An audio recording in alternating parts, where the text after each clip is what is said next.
മാസപ്പടി കേസിൽ മുഖ്യമന്ത്രിയുടെ മകൾ വീണ വിജയനെ പ്രതി ചേർത്താണ് SFIO കുറ്റപത്രം. വലിയ രാഷ്ട്രീയ പ്രതികരണങ്ങൾക്കിടയാക്കുന്ന ഒരു വാർത്ത ഈ സായാഹ്നത്തിൽ വൈകി വരികയാണ്. പ്രോസിക്യൂഷൻ നടപടികൾക്ക് കേന്ദ്ര കമ്പനികാര്യ മന്ത്രാലയമാണ് അനുമതി നൽകിയത്. സേവനം നൽകാതെ 2,70,00,000 രൂപ വീണ വിജയൻ കൈപ്പറ്റി എന്നാണ് കണ്ടെത്തൽ. 10 വർഷം വരെ തടവ് കിട്ടാവുന്ന കുറ്റങ്ങളാണ് അവിടെ ചുമത്തിയത്. അതുമാത്രമല്ല 182 കോടിയുടെ തട്ടിപ്പിനെ കുറിച്ച്, CMRLന്റെ പങ്കിനെക്കുറിച്ച്, എക്സാലോജിക് CMRL ദുരൂഹ ബന്ധത്തെക്കുറിച്ചൊക്കെയുള്ള വിശദമായ കുറ്റപത്രം സമർപ്പിക്കാൻ പോകുന്നു. ഇത് ഉറപ്പായും കേരളത്തിൽ വലിയ രാഷ്ട്രീയ കൊള്ളക്കം ഉണ്ടാക്കും. ഈ വിഷയമാണ് എൻകൗണ്ടർ പരിശോധിക്കുന്ന. പ്രിയപ്പെട്ട പ്രേക്ഷകർക്ക് എൻകൗണ്ടർ പ്രൈമിലേക്ക് സ്വാഗതം.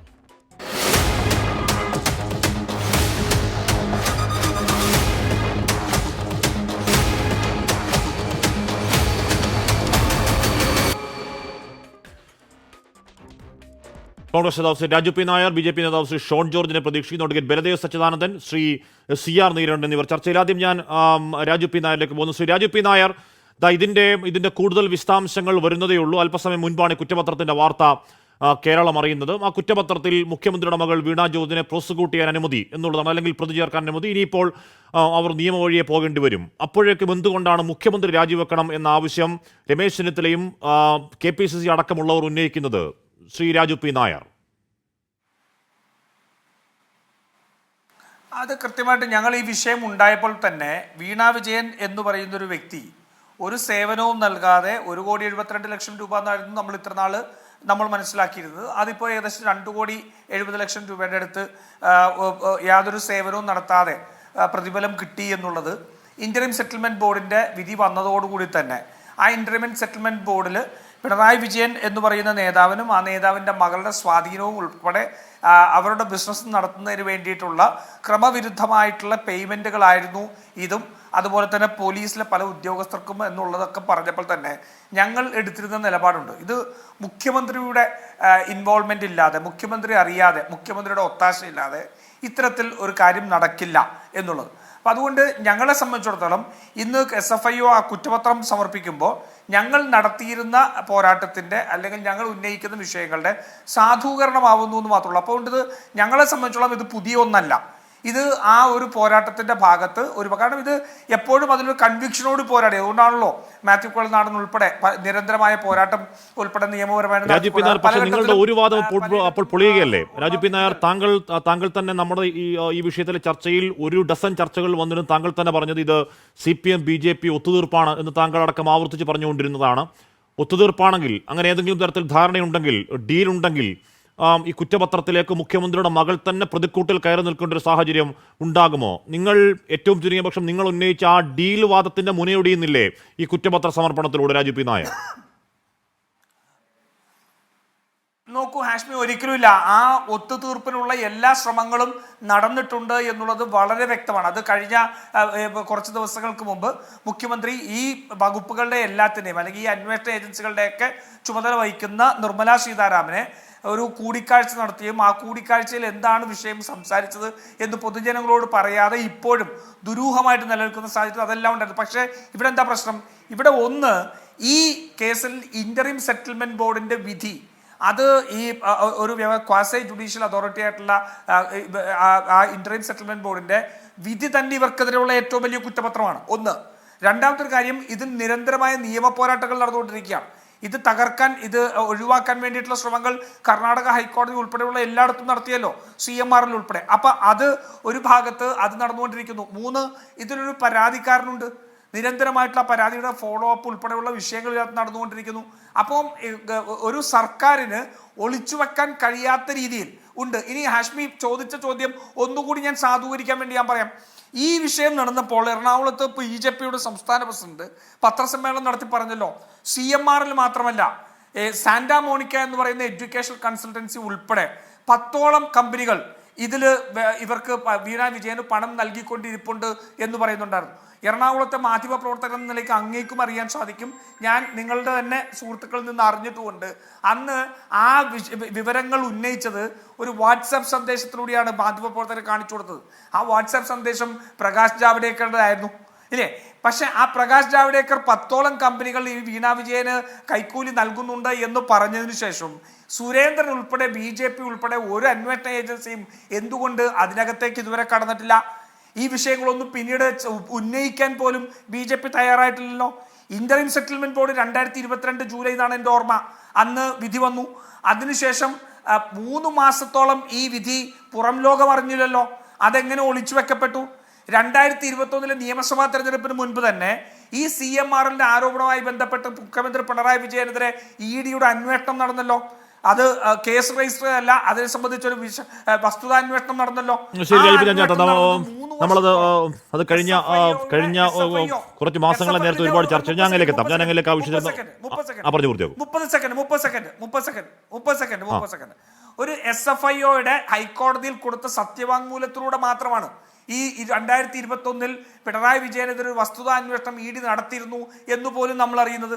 അപ്പോൾ BJPയുടെ ഉന്നത നേതൃത്വം പോലും ഒരു മുഖ്യമന്ത്രിയുടെ മകളുടെ, ഒരുപക്ഷെ കേരളത്തിൽ നടാടെയായിരിക്കും ഒരു മുഖ്യമന്ത്രിയുടെ മകനോ മകൾക്കെതിരെ പ്രതി ചേർക്കേണ്ട രീതിയിലുള്ള ഒരു കുറ്റം എസ്റ്റാബ്ലിഷ് ചെയ്യപ്പെടുന്നത്. അത്തരത്തിലൊരു സാഹചര്യം ഉണ്ടായിട്ട് പോലും CPMന്റെ ഏറ്റവും വലിയ എതിരാളി എന്ന് ഇവർ പറഞ്ഞുകൊണ്ട് നടക്കുന്ന BJP എന്തുകൊണ്ട് 3 വർഷം പിണറായി വിജയനെതിരെ ED അന്വേഷണം നടന്നത് മറച്ചുവെച്ചു? എന്തുകൊണ്ട് 10ഓളം കമ്പനികൾ ഈ വീണ വിജയന് മാസപ്പടി നൽകുന്നുണ്ട് എന്ന് പ്രകാശ് ജാവ്ദേക്കർ തന്നെ കൊടുത്ത വിവരം പിന്നീട് ഒരിക്കലും പുറത്തു വന്നിട്ടില്ല? അപ്പൊ ഇതെല്ലാം സെറ്റിൽമെന്റിന്റെ ഭാഗമാണ്. പക്ഷേ ഈ പർട്ടിക്കുലർ കേസിൽ ഇവർക്ക് കുറ്റപത്രമായി ഈ ക്വാസി ജുഡീഷ്യൽ അതോറിറ്റിയുടെ ഇന്ററിം സെറ്റിൽമെന്റ് ബോർഡിന്റെ വിധി നിലനിൽക്കുന്നുണ്ട്. അതാണ് ഞാൻ CR-ലേക്കും ശ്രീ ബലദേവിലേക്കും എത്തുന്നതിന് മുമ്പ് സലീം മാലിക്കിലേക്ക് ഒന്ന് പോകുന്നു. സലീം, ഇവിടെ ഇത്രനാളും നമ്മൾ പറഞ്ഞു കേട്ടത് 1,72,00,000 രൂപ എന്നുള്ളതാണല്ലോ ഈ ചെയ്യാത്ത സേവനത്തിനുള്ള കൂലിയായി വീണ വിജയന്റെ കമ്പനി എക്സാലോജിക്ക് വാങ്ങി എന്നുള്ളത് പറയുന്നത്. ഇതിപ്പോൾ വരുമ്പോൾ 2,20,00,000 എന്ന 2,70,00,000 എന്ന പുതിയ കണക്ക് വരുന്നത് എങ്ങനെയാണ്? 1 കോടി അധികമായി വരുന്നത് എങ്ങനെയാണ് സലീം?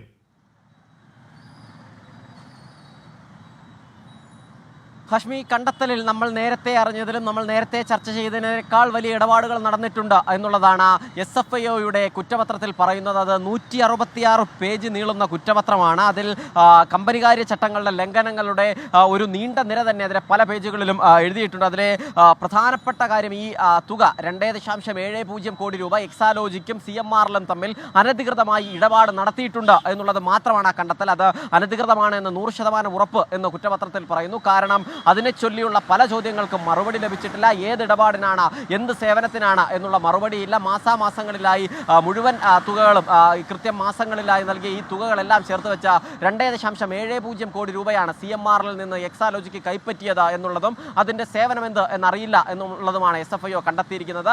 അതിനപ്പുറത്തേക്ക് 182 കോടിയിലധികം രൂപ CMRLിൽ അനധികൃതമായി ഇടപാട് നടന്നിട്ടുണ്ടോ എന്ന് സംശയം കൂടി വെക്കുന്നുണ്ട് ഈ SFIOയുടെ കണ്ടെത്തലിൽ. അതിനെക്കുറിച്ച് ദീർഘമായ അന്വേഷണം വേണ്ടതായിട്ടുണ്ട്. മാത്രമല്ല പ്രോസിക്യൂഷൻ നടപടികൾ ഉൾപ്പെടെ ഉണ്ടെങ്കിൽ മാത്രമേ ആ തുകയും അതിൽ വ്യക്തമാവുകയുള്ളൂ. അത് മുഴുവൻ അഴിമതിയോ അതല്ലെങ്കിൽ ഏതെങ്കിലും തരത്തിലുള്ള മാസപ്പടിയോ ആണ് എന്ന് കരുതുന്നില്ല. പക്ഷേ ആ 182 കോടി രൂപയുടെ ഇടപാടിൽ ഉൾപ്പെടെ ദുരൂഹതയുണ്ട് എന്നുകൂടി പറയുകയും ചെയ്യുന്നുണ്ട്. കമ്പനികാര്യ 1,72,00,000 രൂപ എന്നുള്ളതിന്റെ 2,70,00,000 കുറ്റപത്രത്തിലേക്ക് എത്തുമ്പോൾ വരുന്നുണ്ട്. എവിടെയാണ് 1 കോടി അധികം എന്നുള്ള കാര്യം എന്തായാലും അതിന് വിശദമായി കോടതിയിലേക്ക് ആ കുറ്റപത്രം സമർപ്പിക്കപ്പെടുമ്പോൾ മാത്രമേ നമുക്ക് അറിയുള്ളൂ. ഞാൻ എത്താം സലീം. ശ്രീ ബലദേവ് സച്ചിദാനന്ദൻ, ഇവിടെ കേന്ദ്ര ഏജൻസികളുടെ വേട്ടയെപ്പറ്റി സംസാരിക്കാം. കേന്ദ്ര ഏജൻസികൾ കേന്ദ്ര സർക്കാരിൻ്റെ വേട്ടപ്പട്ടികളെ പോലെ പെരുമാറുന്നു എന്ന എല്ലാ കാലത്തെയുമുള്ള രാഷ്ട്രീയ ആരോപണത്തെക്കുറിച്ച് പറയാം. കൊടകര കുഴൽപ്പണ കേസ് ഏത് രീതിയിലാണ് ED ആവിയാക്കി കളഞ്ഞത് എന്നതിനെക്കുറിച്ച് സംസാരിക്കാം.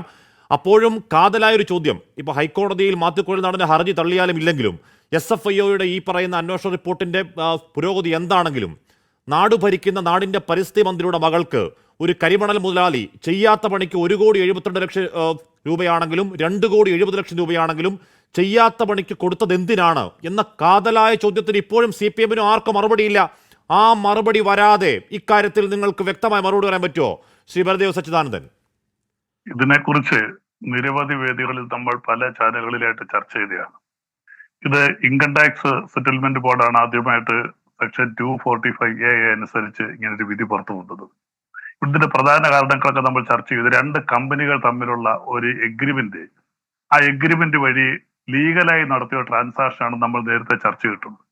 അങ്ങനെ ഒരു ബ്രീച്ച് ഓഫ് കോൺട്രാക്ട് വന്നാൽ, ഒരു ലീഗൽ ഡിസ്പ്യൂട്ട് വരുമ്പോൾ അത് കോടതിയിൽ ചോദ്യം ചെയ്യും. സാങ്കേതികതയും ടെക്നിക്കലി നമ്മൾ ഒരുപാട് പറഞ്ഞതാണ്. ഈ പറയുന്ന ഇന്ററിം സെറ്റിൽമെന്റ് ബോർഡിന്റെ ആ ഉത്തരവിൽ എന്താണ് അതിന് മുന്നോട്ട് പോകാൻ പോസിബിലിറ്റി ഇല്ലാത്ത ഉത്തരവിൽ ഒരു പ്രമുഖന്റെ മകളായതുകൊണ്ടാണ് ഈ പണം കൊടുക്കേണ്ടി വന്നതെന്ന് വെണ്ടക്കയിൽ നിരത്തി നമ്മൾ കണ്ടതാണ്. അപ്പോൾ അത് രാഷ്ട്രീയമാവുന്നുണ്ട്. ചോദ്യം അവിടെ നിൽക്കുന്നത് നാട് ഭരിക്കുന്ന മുഖ്യമന്ത്രിയുടെ മകൾ മാത്രമല്ല, നാട് ഭരിക്കുന്ന പരിസ്ഥിതി മന്ത്രിയുടെ മകൾക്ക് പരിസ്ഥിതിക്ക് കോട്ടമുണ്ടാക്കുന്ന ആരോപണമുള്ള, പരിസ്ഥിതിയെ കൊല്ലുന്നു എന്ന ആരോപണമുള്ള ഒരു മുതലാളി എന്തിനാണ് 1,72,00,000 2,70,00,000 ചെയ്യാത്ത പണിക്ക് കൊടുത്തത് എന്ന ചോദ്യത്തിന് രാഷ്ട്രീയമായി മറുപടി പറയണം സാർ. ആ മറുപടി ഇല്ലായ്മ, ആ മറുപടി പറഞ്ഞിട്ട് വേണം കേന്ദ്ര ഏജൻസികളുടെ വേട്ടയെ പറ്റി സംസാരിക്കാൻ. നമ്മൾ കൂടെ നിൽക്കാം. ഞാനതിലേക്ക് വരാം. അതായത് 12/1/2024 സെൻട്രൽ ഗവൺമെന്റ് കീഴിലുള്ള കോർപ്പറേറ്റ് ആക്ടിൽ നിന്ന് കമ്പനീസ് ആക്ട് 210(1)C അനുസരിച്ച് എക്സാലോജിക്കിനെയും KSIDCക്കും എതിരെ അന്വേഷിക്കാനായിട്ട് അന്വേഷണ ഏജൻസിയെ നിയമിച്ചു.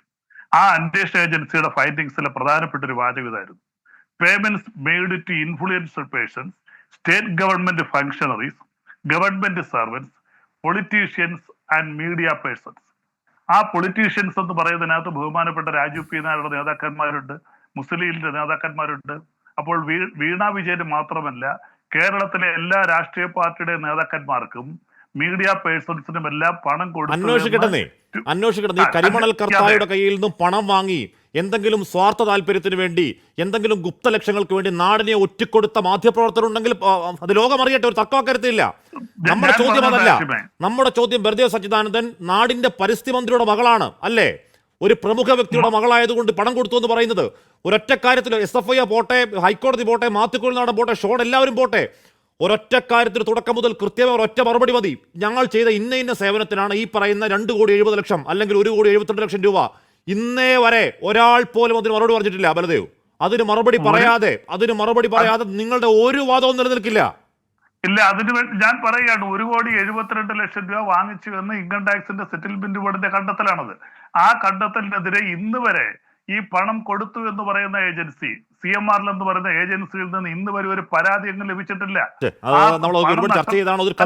ഞാൻ പറയട്ടെ, നമ്മൾ ഒരുപാട് ചർച്ച ചെയ്തില്ല, കഥയില്ലാത്ത വാദം. അല്പസമയം ഞാൻ ഇപ്പോൾ എത്താം. ശ്രീ ഷോൺ ജോർജ് കൂടി ചെയ്യുന്നു. ശ്രീ ഷോൺ ജോർജ്, 1,72,00,000 രൂപ എങ്ങനെയാണ് 2,70,00,000 ആയത്? അതിനെക്കുറിച്ച് അറിവുണ്ടോ?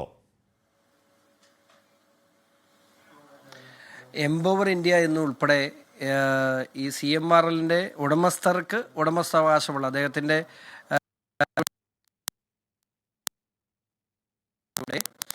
കയ്യിൽ നിന്നും പണം കൈപ്പറ്റിയിട്ടുള്ള പണവും തിരികെ പോയിട്ടില്ല. സ്വാഭാവികമായും ആ പണത്തെയും കൈക്കൂലിയായിട്ട് മാത്രമേ കണക്കാക്കാൻ കഴിയുള്ളൂ. കാരണം 2021 എക്സാലോജി കമ്പനി വൈൻഡപ്പ് ചെയ്തതിന് ശേഷം ഇപ്പോഴും ആ പണം തിരികെ പോയിട്ടില്ല എന്ന് പറയുമ്പോൾ ആ പണത്തെയും കൈക്കൂലിയായി മാത്രമേ കണക്കാക്കാൻ കഴിയുള്ളൂ. ഇപ്പോൾ ഇവിടെ ഇവർ ഇനിയും പല കാര്യങ്ങൾ പറയും, എങ്കിൽ പോലും പറയട്ടെ, ബാലിശമായ കാര്യങ്ങളാണ് ഇവരെല്ലാം ഇപ്പോൾ പറയുന്നത്. ആദ്യം CPMന്റെ സംസ്ഥാന സെക്രട്ടറി പറഞ്ഞിട്ടുള്ള 2 കമ്പനികൾ തമ്മിലുള്ള ഇടപാട് മാത്രമാണിത്. അത് നിങ്ങൾക്ക് എന്താണെന്ന് ചോദിച്ചു. ഇതിനകത്ത് ഞാൻ വളരെ കൃത്യമായിട്ട് പറയാം. കേരള സംസ്ഥാന സർക്കാരിൻ്റെ കീഴിലുള്ള KSIDC എന്ന് പറയുന്ന പൊതുമേഖലാ സ്ഥാപനത്തിന് 13.4% ഷെയറുള്ള CMRL കമ്പനിയിൽ നടന്നിട്ടുള്ള ഈ അഴിമതി 100% പ്രതിയായിട്ടുള്ള മുഖ്യമന്ത്രിയുടെ മകളാണെങ്കിൽ അതിൽ മുഖ്യമന്ത്രിയും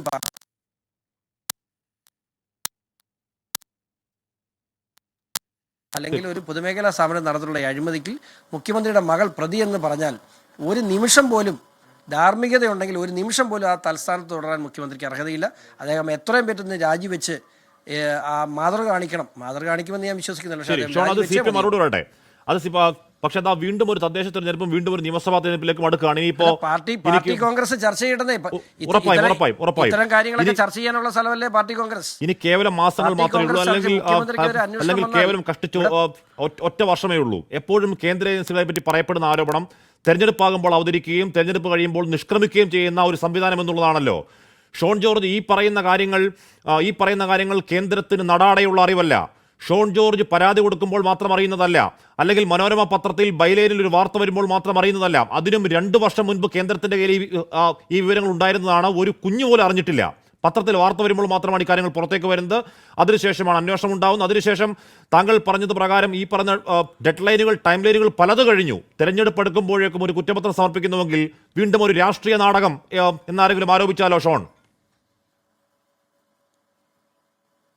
ദേവി, ഇത് ഹാഷ്മി അത് പറയരുത്. കാരണം ഇത് എന്താണെന്നും ഏതാണെന്നും ആരേക്കാൾ നന്നായിട്ട് അറിയാവുന്ന മാധ്യമപ്രവർത്തകരിൽ ഒരാളാണ് ഹാഷ്മി അത് ആവർത്തിക്കില്ല. കാരണം ഈ കേസിൻ്റെ നാൾ വഴികളിൽ, പ്രത്യേകിച്ച് 2024 ജനുവരി 31 ഈ കേസിൻ്റെ അന്വേഷണം പ്രഖ്യാപിക്കുന്നത്. അന്വേഷണം പ്രഖ്യാപിച്ച മുതൽ ഇതുവരെയുള്ള കാര്യങ്ങൾ ഞാനറിയാം ഏറെക്കുറെ 3 ഹൈക്കോടതികളിലായിട്ട് 5 കേസുകളെ നേരിട്ടാണ് ഈ കേസ് ഇവിടം വരെ എത്തിച്ചത്. വേറെ ആരുമില്ലായിരുന്നു. ഞാൻ വളരെ നിഷ്പക്ഷമായിട്ട് പറയട്ടെ, അവിടെ 5 കേസുകളെ നേരിട്ട് ഞാൻ ഇപ്പോഴും പറയാമല്ലോ, ഇത് എന്നെ സംബന്ധിച്ചിടത്തോളം എൻ്റെ സംസ്ഥാന പ്രസിഡന്റ് രാജീവ് ചന്ദ്രശേഖർ, ശ്രീ വി മുരളീധരൻ, ശ്രീ കെ സുരേന്ദ്രൻ, ഇവരൊക്കെ ഏത് ഘട്ടത്തിലും എന്നോട് എന്തും പറയാൻ സ്വാതന്ത്ര്യമുള്ള ആളുകളാണ്. ഞാൻ ഇവരോടെല്ലാം ചോദിച്ചിട്ടുണ്ട്. എന്തെങ്കിലും ഇത് ഈ പറഞ്ഞ എല്ലാവരും മാധ്യമങ്ങൾ പലതും പറയുമ്പോൾ ഞാൻ ഇവരോടൊക്കെ ചോദിച്ചേട്ടാ, ഞാൻ ഇതുമായിട്ട് പോയിട്ട് ധൈര്യമായിട്ട് മുമ്പോട്ട് പോകാൻ മാത്രമാണ് എൻ്റെ നേതാക്കളെല്ലാം എന്നെ ഈ കാര്യത്തിൽ പ്രോത്സാഹിപ്പിച്ചിട്ട് മാത്രമേ ഉള്ളൂ. ഒരടി പുറകോട്ട് പോകരുത്, ഷോണിൻ്റെ പോരാട്ടം മുമ്പോട്ട് പോകട്ടെ എന്ന് മാത്രം എൻ്റെ പാർട്ടി നേതാക്കൾ പറഞ്ഞിട്ടുള്ളൂ. ഇവിടം വരെ ഇതിന് ഒരു തടസ്സവും 2022-20 ഞാനൊരു കാര്യം വേണ്ടി ഈ എൻ്റെ കേസിലൂടെയാണ് KSIDC എന്ന് പറയുന്ന ഫാക്ടർ അല്ലെങ്കിൽ ഒരു പൊതുമേഖലാ സ്ഥാപനം അല്ലെങ്കിൽ സർക്കാരിന് നഷ്ടമുണ്ടാകുന്ന ഒരു കാര്യത്തിന് ഈ കേസിലേക്ക് വന്നതോടുകൂടിയാണ് ഇതിൻ്റെ സാമൂഹ്യ പ്രസക്തി ഉണ്ടാകുന്നത്. അല്ലെങ്കിൽ ഗോവിന്ദമാഷ് പറഞ്ഞ പോലെ 2 കമ്പനികൾ തമ്മിലുള്ള ഇടപാട് മാത്രമായിരുന്നത്. ഇവിടെ ഈ തട്ടിപ്പിനെ സംബന്ധിച്ച് മാത്രമല്ല, ഇന്ററിം സെറ്റിൽമെന്റ് ബോർഡിന്റെ ഉത്തരവിന് വിരുദ്ധമായി അല്ലെങ്കിൽ 135 കോടി രൂപ അല്ല തിരിമറി നടന്നതെന്ന് പറഞ്ഞിടത്താണ് ഈ കേസ് വീണ്ടും റീഓപ്പണിംഗ് എന്ന സ്റ്റേജിലേക്ക് പോകാൻ പറ്റുള്ളൂ. അതിന് ഡോക്യുമെന്റ് കൊടുത്തത് ഞാനാണ്. അപ്പോൾ സ്വാഭാവികമായിട്ടും ഈ കേസ് ഞാൻ വന്നതിന് ശേഷം ഈ നിമിഷം വരെയും ഒരലംഭാവവും ഈ കേസിനകത്ത് ഉണ്ടായിട്ടില്ല എന്ന് എനിക്ക് ഉറപ്പിച്ച് പറയാൻ കഴിയും. ഓക്കെ, KPCC അധ്യക്ഷൻ കെ സുധാകരൻ ഈ വിഷയത്തിൽ സംസാരിക്കണം അദ്ദേഹത്തിന്റെ വാക്കുകളിലേക്ക്. എടുക്കാൻ പോകുന്ന കേസിന്റെ ഭാവി എന്ത് എന്നുള്ളത് കണ്ടറിയേണ്ട കാര്യമാണ്. ഞങ്ങൾ കർക്കശമായി പറയുന്നു, മധുരയിൽ നടക്കുന്ന ഈ സമ്മേളനത്തിൽ വെച്ച് പിണറായി വിജയനെതിരെയുള്ള നടപടി, ഈ അഴിമതിക്കെതിരെയുള്ള നടപടി സ്വീകരിക്കുന്നില്ലെങ്കിൽ ഞങ്ങളൊക്കെ പ്രക്ഷോഭ രംഗത്തേക്ക് ഞങ്ങൾ ഇറങ്ങും എന്ന കാര്യത്തിൽ തർക്കം വേണ്ട. ഈ നിയമസഭാ തെരഞ്ഞെടുപ്പിന് കുറച്ച് മാസം മാത്രം ബാക്കി നിൽക്കുമ്പോൾ ഇത്തരത്തിലൊരു കേസ് വന്നിരിക്കുന്നത് ഏതെങ്കിലും സെറ്റിൽമെന്റിലേക്ക് പോകാൻ സാധ്യതയുണ്ടെന്ന് കരുതുന്നുണ്ടോ കോൺഗ്രസ്? സെറ്റിൽമെന്റിന് വേണ്ടിയാണ് ഇപ്പോൾ ഇത്തരത്തിലൊരു കേസ് എടുത്തത്, കേസിലേക്ക് പോകുന്ന കേസിന്റെ നടപടി? ഒരിക്കലുമല്ല. തെളിവുണ്ടല്ലോ. ഇത് വെറുതെ ഒരു ആരോപണം ഉന്നയിക്കുന്നതല്ലല്ലോ, ഇത് തെളിവുണ്ടല്ലോ. ഞാൻ ചോദിക്കുന്നത് ഇതിനെല്ലാ തെളിവുകളും ഞാൻ നേരത്തെ നിങ്ങളെല്ലാം കയ്യിൽ പത്രക്കാരുടെ കയ്യിൽ തന്നെ തെളിവുകൾ ഉണ്ടായിരുന്നല്ലോ. ഈ നമ്മളെ എന്താണ് പുള്ളിക്കാരന്റെ പേര്,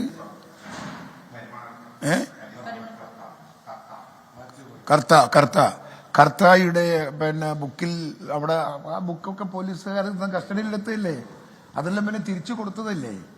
അന്നു മുതലേ നമ്മുടെ ഈ രാജ്യത്തെ ജനങ്ങളെ മനസ്സിന്റെ അകത്ത് ഞാനത് പിണറായി വിജയനെ കുറിച്ച് നേരം സംസാരിക്കല്, മക്കളോട് ഇത്ര സ്നേഹമുള്ള ഒരു അച്ഛൻ ഈ ലോകത്ത് വേറെ ഉണ്ടാവില്ല എന്നാണ്. കാരണം ഉണ്ടാക്കുന്ന പണം മുഴുവൻ മക്കൾക്കാണ്. ആകെ 2 മക്കളെ ഈ മക്കൾക്ക് മാത്രം ഉണ്ടാകുന്ന കാശാണ്. അതിപ്പോ ഇത് മാത്രമല്ല, ഇപ്പൊ നമ്മളെ ഡോളർ കടത്ത്, സ്വർണ്ണക്കടത്ത്, ഇതെല്ലാം ആർക്ക് വേണ്ടിയാണ് പണം ഉണ്ടാക്കാനാണ് ഇദ്ദേഹം ഇത് ചെയ്തിരിക്കുന്നത് എന്നുള്ളത് അദ്ദേഹം ഇനിയെങ്കിലും നാട്ടുകാരോട് പറയണ്ടേ, ജനങ്ങളോട് പറയണ്ടേ. പാർട്ടിക്ക് ഒരു ഗുണം കിട്ടിയിട്ടില്ല. അത് എല്ലാം പോകുന്നത് കുടുംബത്തിലേക്കാണ്, കുടുംബത്തിന് വേണ്ടി മാത്രമാണ് ഈ സമ്പാദ്യം മുഴുവൻ എന്നതൊരു യാഥാർത്ഥ്യമാണ്.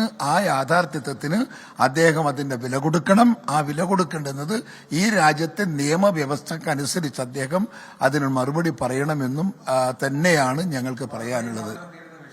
ഒരിക്കലും മറുപടി പറയില്ല. പിന്നെ തീർച്ചയായിട്ടും രാജിവെക്കണം. അന്തസ്സോ അഭിമാനമോ മാനമോ ഉണ്ടെങ്കിൽ പിണറായി വിജയൻ മുഖ്യമന്ത്രി സ്ഥാനത്ത് രാജിവെക്കണം. കേരളത്തിലെ ഏത് മുഖ്യമന്ത്രി പിണറായി വിജയൻ മുഖ്യമന്ത്രി സ്ഥാനം രാജിവെക്കണമെന്ന ആവശ്യം ഉന്നയിക്കുകയാണ് KPCC. നേരത്തെ രമേശ് ചെന്നിത്തല അടക്കമുള്ളവർ ആവശ്യം ഉന്നയിച്ചും കഴിഞ്ഞു. ഞാൻ ശ്രീ CR-ലേക്ക് വന്നു. ശ്രീ CR നീലകണ്ഠൻ, ഇവിടെ കേന്ദ്ര സർക്കാരിന്റെ ഏജൻസികളുടെ സാങ്ക്ടിറ്റിയെ പറ്റി സീരിയസ് ആയ സംശയങ്ങളുണ്ട്. അത് കൊടകര കേസ് അന്തരീക്ഷത്തിൽ ആവിയായി പോയതിനെ കുറിച്ച് അതിന് 2 ദിവസം മുൻപ് A.A. റഹീം MPയുടെ മറുപടിക്ക് ഈ 2ാം മോദി സർക്കാരിൻ്റെ കാലത്ത് രാഷ്ട്രീയ നേതാക്കൾക്കെതിരെ എടുത്ത കേസുകളുടെ എണ്ണത്തെക്കുറിച്ച്, അതിലാകെ 2 പേർ ശിക്ഷിക്കപ്പെട്ടു എന്ന കണക്കിനെക്കുറിച്ച്, ആ കണക്കിലേറെയും പ്രതിപക്ഷ നേതാക്കളാണ് എന്നുള്ളതിനെക്കുറിച്ചൊക്കെ ഗുരുതരമായ സംശയങ്ങളുണ്ട്. ആ സംശയങ്ങൾ ഒരു പരിധിവരെ ശരിയുമാണ്. CR നീലകണ്ഠൻ, ഇവിടെയും ഒരുപക്ഷെ രാഷ്ട്രീയ വേട്ട, പ്രതിപക്ഷം ഭരിക്കുന്ന ഒരു സംസ്ഥാനത്തിൻ്റെ മുഖ്യമന്ത്രിയുടെ മകൾക്കെതിരെ രാഷ്ട്രീയ വേട്ട എന്ന വാദം നിലനിൽക്കും.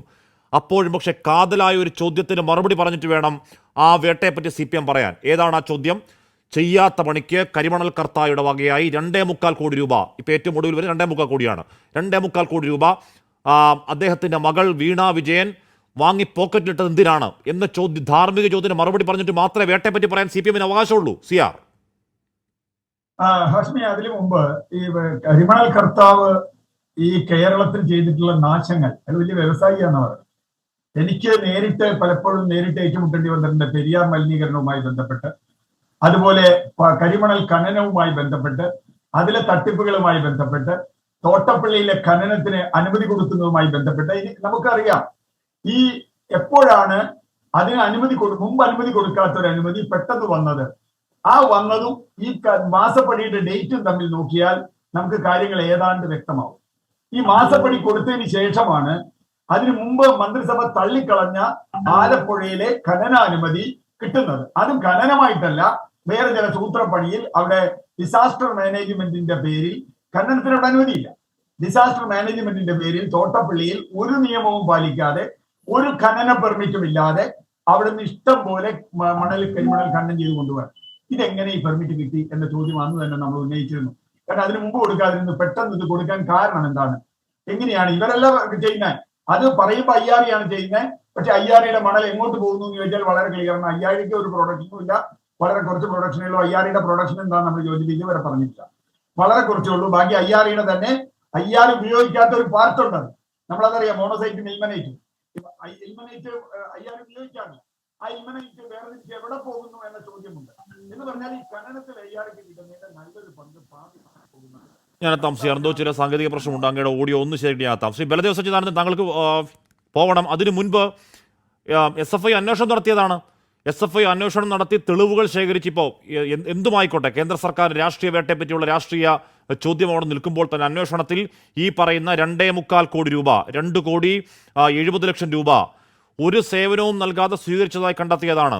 CMRലും എക്സാലോജിക്കും തമ്മിലുള്ള ഇടപാടുകളിൽ ക്രമക്കേടുണ്ടെന്ന് SFI തെളിവടക്കമുള്ള റിപ്പോർട്ട് ചൂണ്ടിക്കാട്ടുകയാണ്. അതാണ് ഈ പറയുന്ന നിയമ നടപടികൾക്കുള്ള അനുമതിക്കുള്ള അടിസ്ഥാനമാവുന്നത്. ഈ പറയുന്ന 10 വർഷം വരെ തടവ് ശിക്ഷയ്ക്ക് കാരണമായേക്കാവുന്ന വകുപ്പുകൾ ചുമത്തിയിട്ടുമുണ്ട്. ശ്രീ ബലദേവ് സച്ചിദാനന്ദൻ, ഒരു ഇടതുപക്ഷ മുഖ്യമന്ത്രിയുടെ മകളായതുകൊണ്ടാണ് ആ പണം കൊടുക്കേണ്ടി വന്നത് എന്ന് പറയുന്ന ഇന്റർവ്യൂ സെറ്റിൽമെന്റ് ബോർഡിന്റെ ആദ്യ കണ്ടെത്തലടക്കം, അല്ലെങ്കിൽ ആദ്യ ആ ഗുരുതരമായ പരാമർശമടക്കം, അതിനുശേഷമുള്ള നടപടിക്രമങ്ങളടക്കം ഏറ്റവും ഒടുവിൽ വരുന്ന കുറ്റപത്രം ചൂണ്ടിക്കാട്ടിക്കൊണ്ട് പ്രതിപക്ഷം പറയുകയാണ് മുഖ്യമന്ത്രിക്ക് ആ സ്ഥാനം തുടരാൻ യോഗ്യതയില്ല. ശ്രീ ബലദേവ് സച്ചിദാനന്ദൻ, ഇടതുപക്ഷ മുഖ്യമന്ത്രിയുടെ മകൾക്ക് വ്യവസായം ചെയ്യാൻ പാടില്ല നിയമമൊന്നുമില്ല. ആ വ്യവസായവുമായി ബന്ധപ്പെട്ട് അവരുടെ അക്കൗണ്ടിലെ കുറെ പണം ബാങ്ക് വഴി വന്നു എന്നുള്ളത് യാഥാർത്ഥ്യമാണ്. ആ പണം തിരിച്ച് സേവനം കൊടുത്തില്ല എന്നുള്ളതാണ് ഇൻകം ടാക്സ് സെറ്റിൽമെന്റ് ബോർഡിന്റെ ഒരു കണ്ടെത്തലായിട്ട് നമ്മൾ കണ്ടത്. ഇവിടെ വീണ വിജയനെ പ്രതി ചേർത്തൊരു കേസെടുത്തിരിക്കുന്നു. ഈ കേസെടുത്തത് കൊണ്ട് എന്റെ പേരിലുണ്ട്, രാഷ്ട്രീയ പ്രവർത്തനം നിൽക്കുന്നതുകൊണ്ട് എന്റെ പേരിൽ നിരവധി കേസുകൾ എല്ലാ കോടതികളിലും നിലനിൽക്കുന്നുണ്ട്. അപ്പൊ ഈ കേസുകളൊക്കെ നമുക്ക് ആരുടെ പേരിൽ വേണമെങ്കിലും കേസ് രജിസ്റ്റർ ചെയ്യാം. നമുക്കറിയാം, ഏകദേശം 2020 മുതൽ 2024 വരെ 463 കേസുകൾ SFI രജിസ്റ്റർ ചെയ്തിട്ടുള്ളതായിട്ടാണ് കണക്ക്. ഏതൊക്കെ കേസുകളിലാണ് പ്രതികൾ ശിക്ഷിക്കപ്പെടുന്നത്? ഇവർക്ക് കേസെടുക്കണമെന്നുണ്ടെങ്കിൽ വളരെ പ്രധാനപ്പെട്ട ഒരു കേസുണ്ട്, സഹാറ കേസ്. ആ സഹാറ കേസിനകത്ത് വ്യക്തമായിട്ട് ഹാഷ് മനസ്സിലാക്കേണ്ട ഒരു കാര്യം, SFIക്ക് അന്വേഷിക്കാൻ പറ്റുന്നത് കമ്പനിയുമായിട്ട് ബന്ധപ്പെട്ട് ഫ്രോഡ് നടക്കണം.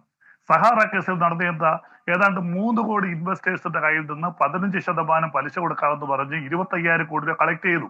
ആ പലിശ കൊടുത്ത് ബലദേവ് സച്ചിദാനന്ദൻ, ഈ വീണ വിജയൻ വീണ തൈക്കണ്ടിയിൽ എന്ന് പറയുന്ന ഈ വ്യക്തി ഏത് രാഷ്ട്രീയ പ്രവർത്തനം നടത്തുന്നതിന്റെ പേരിലാണ് ഈ കേസ് എന്നറിയില്ല. അവർ CPMന്റെ ഏത് വേദിയിൽ വന്ന് ഏത് രാഷ്ട്രീയ പോരാട്ടത്തിൽ പങ്കാളികളായ ഏതോ മനുഷ്യചങ്ങലിൽ പങ്കെടുത്തുകൊണ്ട് കാര്യം ശരിയാണ്, പങ്കാളികളായതിന്റെ ഭാഗമായാണ് ഈ രാഷ്ട്രീയ വേട്ട എന്നറിയില്ല. ശ്രീ ബലദേവ് സച്ചിദാനന്ദൻ, നമ്മുടെ കാതലായ ചോദ്യം ഇതൊന്നും അല്ലെന്നേ. നമ്മുടെ കാതലായ ചോദ്യം ഇപ്പോഴും ആർക്കും അറിയില്ല.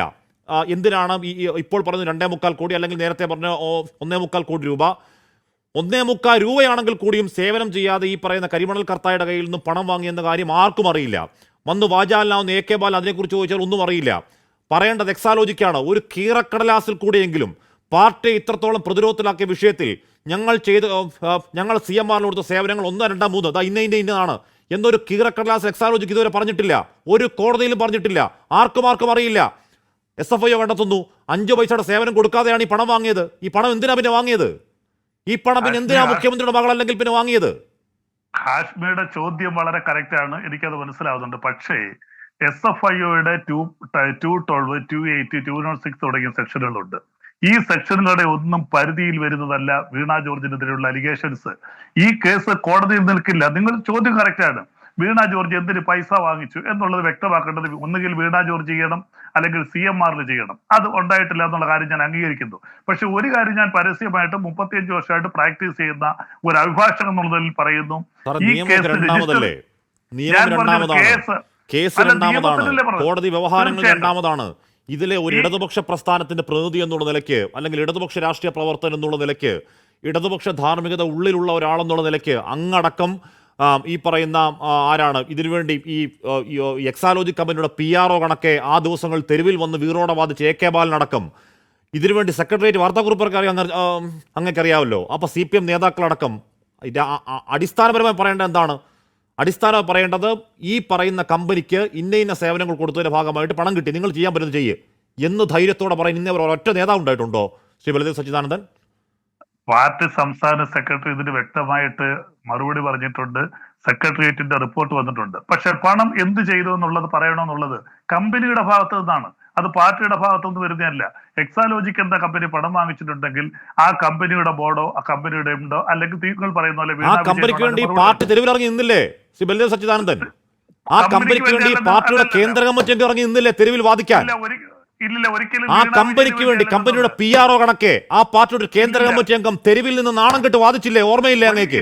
ഇല്ലില്ല, ഒരിക്കലും ഞങ്ങൾ ആരും വീണ വിജയന് വേണ്ടി നിന്നിട്ടില്ല. നിന്നത് നിങ്ങൾ വീണ വിജയന്റെ അച്ഛനായതുകൊണ്ട് പിണറായി വിജയനെതിരെയും CPM-നെതിരെയും ഇടതുപക്ഷത്തിനെതിരെയും ഇതൊരു ആയുധമാക്കാൻ ഉപയോഗിച്ചപ്പോൾ അതിനെ പ്രതിരോധിക്കാനാണ് ഞങ്ങൾ ഇറങ്ങിയത്. അല്ല, വീണ വിജയൻ എന്ന വ്യക്തിയെ പ്രതിരോധിക്കാനല്ല. ഞങ്ങളുടെ ഏതെങ്കിലും ഒരു സർക്കുലറിനകത്ത് CPM-ന്റെ സംസ്ഥാന സെക്രട്ടറി സർക്കുലറിനകത്ത് വീണ വിജയൻ എന്ന വ്യക്തിയെ എടുത്തു പറഞ്ഞുകൊണ്ട് സർക്കുലർ വന്നിട്ടുണ്ടോ? വന്നിട്ടില്ല. ആര് സർക്കുലറൊക്കെ വായിക്കുന്നവരാണ് ഞങ്ങൾ. ഗോവിന്ദൻ മാഷ് പറഞ്ഞത് തീർച്ചയായിട്ടും പാർട്ടിയുടെ ലൈനിലാണ് പോകുന്നത്, പാർട്ടിയുടെ ലൈനിലാണ് ഗോവിന്ദൻ മാഷ് പറഞ്ഞത്. ശ്രീ ബലദേവ്, രാജു പി ഒറ്റ ചോദ്യം. ശ്രീ ബൽദേവ് സച്ചിദാനന്ദൻ, ഈ വീണ വിജയന്റെ ഈ പറയുന്ന കമ്പനി ഏത് അഡ്രസ്സിലാണ് രജിസ്റ്റർ ചെയ്തിട്ടുള്ളത്? അങ്ങേക്ക് അറിയുമോ? രജിസ്റ്റർ ചെയ്തല്ല, നമ്മൾ ചർച്ച ചെയ്തതാണല്ലോ. അത് നിങ്ങൾക്ക് അറിഞ്ഞുകൂടാത്തോണ്ടാണ്. എന്നിട്ട് ഇനി ഇടതുപക്ഷമാണെന്ന് പറയാൻ അങ്ങേക്ക് നാണമില്ലേ? CPM-ന്റെ ആൾക്കാർക്ക് വന്ന് പറയാത്ത ന്യായീകരണം നാണമില്ലേ? ഞാൻ പറയട്ടെ, രാജു മറുപടി തരാം. തിരുവനന്തപുരത്ത് AKG സെന്ററിന്റെ മറ്റാർക്കും ഇല്ലാത്തൊരു പ്രത്യേകതയുണ്ട്. അതൊരു AKG സെന്റർ ബ്രാഞ്ചാണ്. CPM-ന്റെ ബ്രാഞ്ച് ഒരു ബ്രാഞ്ച് കമ്മിറ്റിയാണ്. അവിടുത്തെ സംസ്ഥാന കമ്മിറ്റി ഞങ്ങൾ ഒരുപക്ഷെ അറിയാം. ആ ബ്രാഞ്ചിന് സെക്രട്ടറി ഉണ്ട്. ആ ബ്രാഞ്ചിൽ ആ AKG സെന്റർ നിൽക്കുന്ന സ്ഥലത്തുള്ള കമ്മിറ്റി അംഗങ്ങൾ വരും. അവിടുത്തെ ഫ്ളാറ്റിലാണ് സെക്രട്ടേറിയറ്റ് മെമ്പർമാർ താമസിക്കുന്നത്. സ്വാഭാവികമായിട്ട് അഡ്രസ് കൊടുക്കുമ്പോൾ അവിടുത്തെ അഡ്രസ് കൊടുക്കും.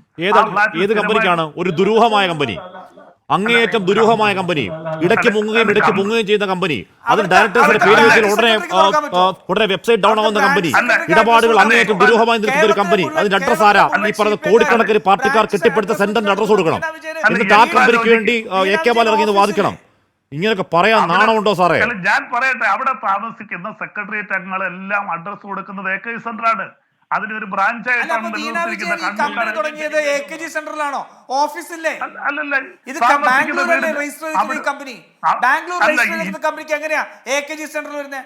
വീണ വിജയന് അങ്ങ് പിണറായി വീടില്ലേ? ഞങ്ങളുടെ അഡ്രസ്സായിട്ട് കൊടുക്കുന്നത്. ഇന്ത്യയിൽ എവിടെ കമ്പനി രജിസ്റ്റർ ചെയ്താലും നമ്മുടെ ഹോം അഡ്രസ് കൊടുക്കാം. ഞാൻ എന്റെ പാർട്ടി രജിസ്റ്റർ ചെയ്തിരിക്കുന്നത് എന്റെ പേരിലാണ്. ഡൽഹിയിലാണ് ഇലക്ഷൻ കമ്മീഷൻ. എന്റെ ചവറയിൽ അഡ്രസ്സാണ് ഇലക്ഷൻ കമ്മീഷൻ പാർട്ടി ഓഫീസായിട്ട് ഞാൻ കൊടുത്തിരിക്കുന്നത്. എന്റെ വീടാണ് കൊടുത്തിരിക്കുന്നത്. അത് നമുക്ക് കൊടുക്കാം. എവിടെ നമ്മൾ രജിസ്റ്റർ ചെയ്താലും രജിസ്ട്രേഷൻ ആക്ട് അനുസരിച്ച് ഇന്ത്യയിൽ എവിടെ വേണമെങ്കിലും നമ്മുടെ വിലാസം കൊടുക്കാം. Veena Vijayan branch committee അംഗമാണോ?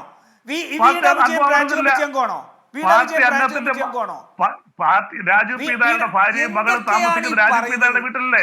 Raju P നായരുടെ ഭാര്യയും മക്കളും രാജു പി നായരുടെ ഓഫീസിലോ വീട്ടിലോ ആണെങ്കിൽ അങ്ങേയറ്റം ഉടായ്പ കമ്പനിക്ക് കൊടുക്കേണ്ട അഡ്രസ്സാണോ AK സെന്ററിന്റെ അഡ്രസ്? ഒരു ഉടായ്പ കമ്പനിക്ക് കൊടുക്കേണ്ട അഡ്രസ്സാണോ സാറേ? ആയിരക്കണക്കിന് പാർട്ടിക്കാർ, ലക്ഷക്കണക്കിന് പാർട്ടിക്കാർ വിശ്വസിക്കുന്ന ഒരു പാർട്ടി ആസ്ഥാനത്തിന്റെ അഡ്രസ് അങ്ങനെയല്ല. എക്സാലോജിക്ക് കമ്പനി രജിസ്റ്റർ ചെയ്തപ്പോൾ അവർ താമസിക്കുന്ന വീട്ടിൽ ഹോം അഡ്രസ് കൊടുക്കണം. ആ ഹോം അഡ്രസ് ആണ് അവിടെ കൊടുത്തിരിക്കുന്നത്. ഞാൻ പറഞ്ഞല്ലോ എന്റെ ഹോം അഡ്രസ്